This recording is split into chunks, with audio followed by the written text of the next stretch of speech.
여러분 안녕하십니까? 광주 MBC 뉴스데스크입니다. 5.18 때 계엄군의 총에 맞고 평생을 후유증에 시달리던 이광영 씨가 스스로 삶을 정리했다는 소식 어제 전해드렸었죠. 20뿐만 아니라 5.18 당시 입은 총상 후유증으로 아직까지도 고통스러운 삶을 살아가는 생존자들이 많습니다. 총상 피해자들은 한 목소리로 국가 차원의 실태조사와 총상 전문 의료 시스템이 절실하다고 말합니다. 이다현 기자가 취재했습니다. 계엄군의 총탄에 맞아 하반신이 마비돼 평생 후유증에 시달리다 숨진 고 이광영 씨. 자신을 이렇게 만든 가해자에겐 사과 한마디 듣지 못했고 40년이 흐르는 동안 이렇다 할 치료조차 받지 못했습니다. 몸과 마음의 고통을 혼자 짊어지고 살다 결국 생을 스스로 마감하는 비극을 맞닥뜨렸습니다. 그 5.18 때 총만 안 맞았어도 이런 모습이 안 되고 참 어디 멋진 자리에 앉아 있을 정도 되는 그런 친구였는데 참 몸을 다치고 나서 모든 것이 다 허물어지고. 고 이광영 씨처럼 5.18 때 총상을 입고 힘겹게 살아가고 있는 피해자는 여전히 많습니다. 1980년 5월 21일 도청 앞 집단 발포 당시 계엄군의 총에 다리를 맞은 박영순 씨는 몸 곳곳에 박힌 파편 때문에 하루도 괴로움을 잊을 수가 없습니다. 부상으로 인한 고통과 함께 가족에 대한 미안함과 주변의 시선도 큰 부담으로 따라옵니다. 신체적 고통이 따르다 보니까 정신적 고통이 따르잖아요. 죽음을 생각으로 놔두고 살아가는 거예요. 부상자들을 구하러 집단 발포 현장에 뛰어들었다가 허리에 총을 맞은 김광호 씨도 지금껏 고통을 호소합니다. 장기가 크게 다쳐 음식을 소화시키는 것도 어렵고 납탄 영향으로 피부에 종기도 난다고 이야기합니다. 대장, 소장, 방광 안 터진 데가 없이 싹 터져버린 거예요. 뒤쪽에 쏘아버리니까. 어떤 약을 먹어도 잘 안 들어요. 5.18 당시 총상으로 상해를 입은 피해자는 362명으로 추정되고 있습니다. 41년이라는 시간이 흐르는 동안 지금까지 총상 피해에 대한 전수조사는 없었고 이들을 치료할 전문 병원마저도 전무후무한 상태입니다. 치료 전문 의료인의 확보, 그다음에 조속한 시일 내에 정부가 치료할 수 있는 근거를 확보하려고 지금 조사 작업 중에 있습니다. 5.18 생존자 가운데 스스로 생을 마감한 사람은 60여 명으로 추정됩니다. 정밀한 실태조사와 시스템 마련 없이는 또다시 안타까운 소식을 들어야 할지 모릅니다. MBC 뉴스 이다현입니다. 이재명 더불어민주당 대선 후보가 내일부터 광주와 전남을 방문합니다. 4박 5일 일정을 통해 호남 민심의 지지를 호소할 예정인데요. 특히 이번 일정 동안 이 후보는 첫 번째 지역선거 대책위원회 출범식에 참석해 쇄신과 혁신 의지를 밝힐 것으로 보입니다. 보도에 송정근 기자입니다. 이재명 더불어민주당 대통령 후보가 매주 타는 민생버스, 이른바 메타버스를 타고 이번 주 광주 전남을 방문합니다. 부울경과 충청에 이어 세 번째로 마련된 이번 일정에서 이 후보는 호남 민심의 목소리를 경청하고 성찰하는 기회를 삼겠다고 밝혔습니다. 그래서 다른 지역보다 머무는 기간도 길고 방문하는 지역도 많습니다. 닷새간의 일정 동안 목포, 신안, 나주, 광주 등 광주 전남 지역 내 모든 지역구를 한 곳도 빠짐없이 방문해 지역 구석구석의 민심을 듣고 소통할 계획입니다. 우리 후보님께서도 충분히 그 광주에 대한 중요성을 인식하고 계시기 때문에 광주가 하면 대한민국이 한다라는 마음가짐으로 열심히 준비하도록 하겠습니다. 특히 이 후보가 전국에서 처음으로 출범하는 지역 선대위 출범식에 참석하는 일정이 관심을 끌고 있습니다. 광주 선대위에는 이 후보의 쇄신 의지에 발맞춰 기존의 현역 국회의원 위주를 탈피하고 2030 청년들이 선대위원장에 전면 포진했습니다. 10명의 공동 선대위원장 가운데 송갑석 광주시당 위원장을 제외한 9명 모두 청년으로 구성됐으며 만 18세로 선거권을 가진 고등학교 3학년 학생도 포함됐습니다. 직업도 변호사, 노무사, 뮤지션, 마을 활동가 등으로 다양합니다. 지금 변화와 혁신이 필요한 시대이기 때문인데요. 저희를 믿어주신다면 지금까지 선거와는 다른 색다른 선거 그리고 함께 즐길 수 있는 선거를 만들어낼 수 있지 않을까 하는 생각이 듭니다. 젊은이의 시각으로 대선을 준비하겠다는 민주당의 새로운 시도가 성공할 수 있을지 관심이 모아지고 있습니다. MBC 뉴스 송정근입니다. 김재현 진보당 대선 후보가 광주형 일자리 모델을 폐기하고 광주시가 직접 고용해 청년 평등 일자리를 창출해야 한다고 주장했습니다.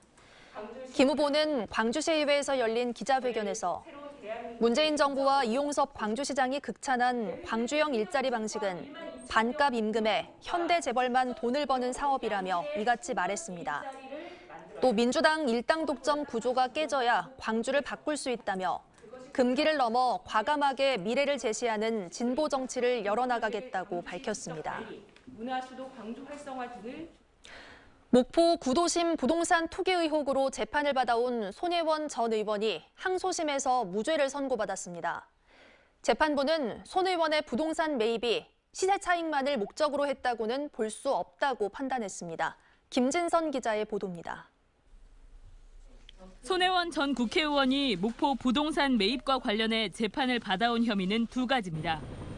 목포시 도시재생 사업 정보를 미리 알고 시세 차익을 노리기 위해 목포 원도심의 부동산을 매입했다는 부패방지법 위반 혐의. 그리고 조카 이름을 빌려 땅과 건물을 매입했다는 부동산 실명법 위반 혐의였습니다. 항소심 재판부는 두 혐의 모두를 유죄로 판단했던 1심을 파기하고 부패방지법 위반 혐의를 무죄로 선고했습니다. 일부 언론의 공작으로 시작된 이 투기꾼 누명에서 벗어난 것만으로도 오늘 굉장히 감사하게 생각을 합니다. 재판부는 검찰이 이른바 보완 자료로 판단한 목포시 도시재생 관련 문서를 건네받기 이전에도 손 의원이 이미 원도심 땅을 매입하기 위해 계획한 정황 등을 무죄의 근거로 들었습니다. 다만 조카의 이름으로 목포의 땅과 건물을 매입한 부동산 실명법 위반 혐의는 1심과 마찬가지로 유죄로 보고 벌금 1,000만 원을 선고했습니다. 손 전 의원은 증여세를 납부하는 등 정당하게 조카에게 증여한 것이라는 입장을 고수하고 있습니다. 명의신탁 부분에 대해서는 사실이 아니기 때문에 그 부분은 저희가 다시 그 누명조차도 제가 벗어나야 할 부분이라고 생각을 합니다. 손 전 의원은 자신을 믿어준 목포 시민들의 감사의 인사를 전하는 등 여전한 관심을 강조하는 한편 검찰이 다시 상고해도 변함없이 대응해 나가겠다고 밝혔습니다. MBC 뉴스 김진선입니다.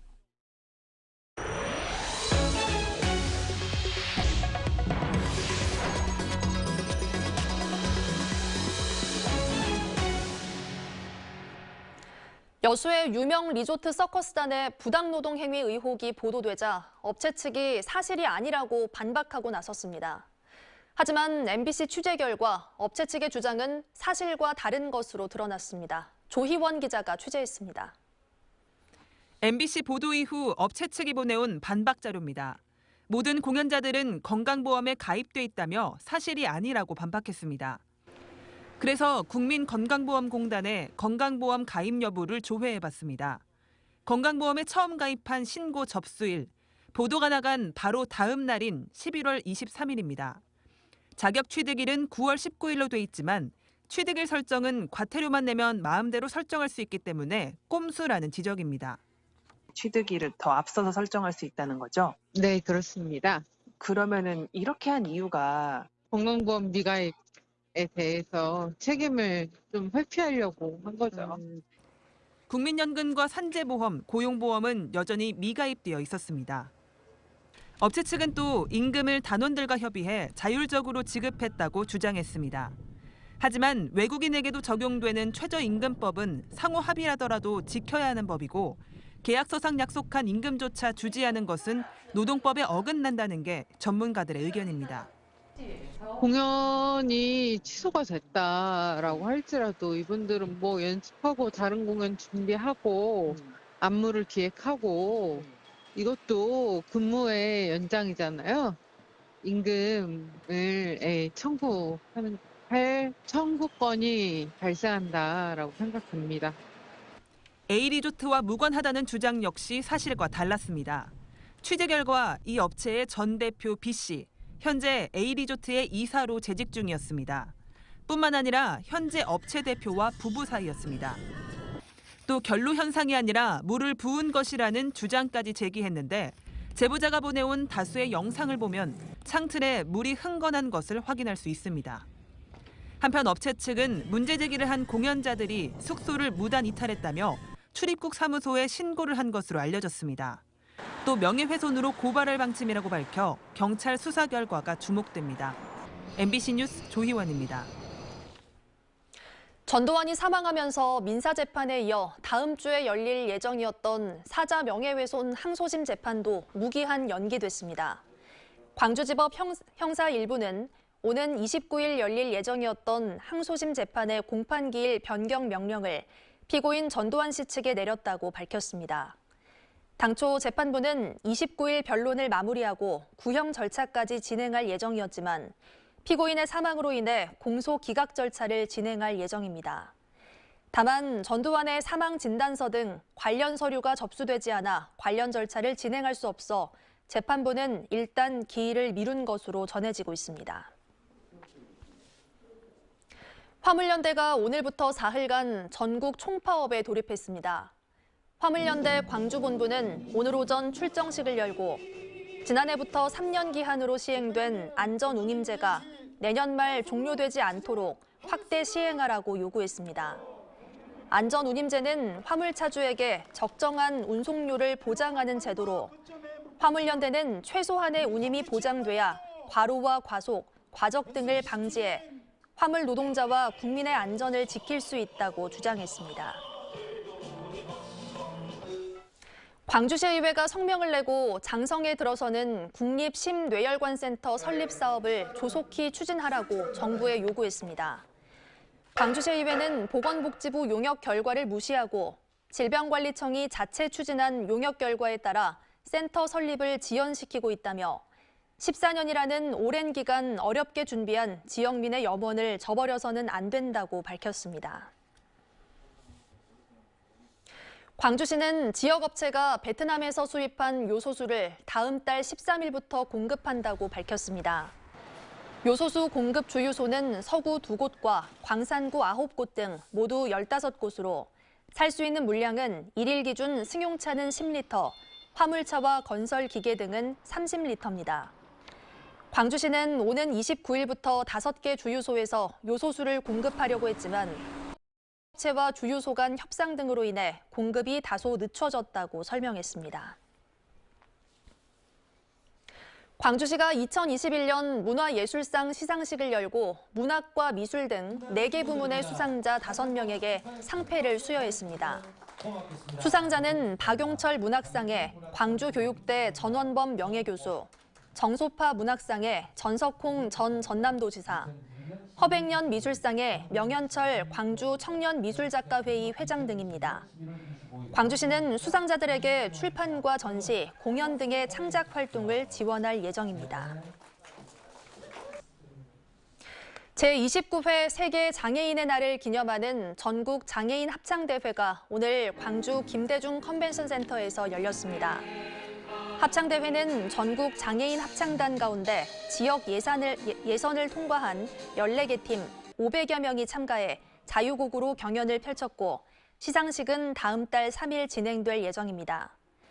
이번 대회는 1992년 12월 3일 유엔이 장애인의 권리 신장을 위해 지정한 세계 장애인의 날 29주년을 기념하고 장애인 합창의 예술적 가치를 알리기 위해 마련됐습니다. 2045년 탄소 중립을 선언한 광주시가 내년에 실천할 행동 계획을 발표했습니다. 광주시는 녹색 전환 도시를 위한 구체적인 행동 계획으로 정의로운 에너지 전환과 친환경 교통 인프라 구축 등 4대 분야에서 8개 핵심 사업을 선정했습니다. 8대 핵심 사업에는 기후 에너지 사관학교 운영과 생활 폐기물 탄소 중립 특화단지 조성, 친환경 공동주택 건립과 동계천 회복지구 조성 사업 등이 포함됐습니다.